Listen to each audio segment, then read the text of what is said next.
we're going to dry brush. We're going to make sure it's just a little bit damp. Then we're going to put that into our ash gray, our Eshin gray, that kind of mid-tone gray.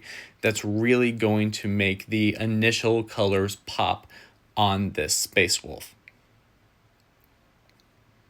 Now, to dry brush properly, we want to get every part of this miniature. We're not trying to replicate a Zenithal highlight or anything like that. We're just trying to get that paint anywhere we can.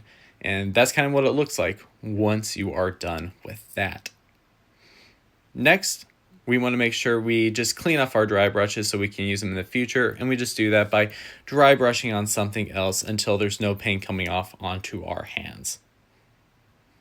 Next step, let's mix up that light gray color. That's going to act as the highest points of light throughout this model and is going to make the different bits of armor stand out.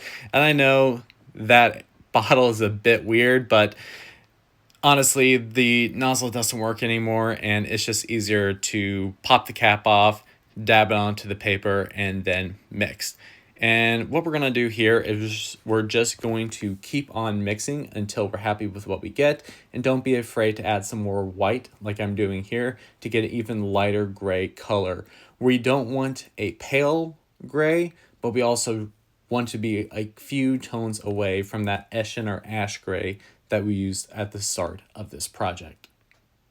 So just to double check, put your paintbrush up against the miniature, make sure that's a highlight.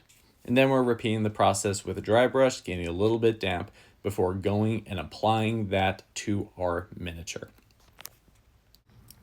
All right, so now that our paint has been applied to our dry brush, let's move on to the model. We'll make sure that we're getting all the panels where the light would naturally hit it. And this is kind of what it looks like afterward, those lighter gray tones really making it pop.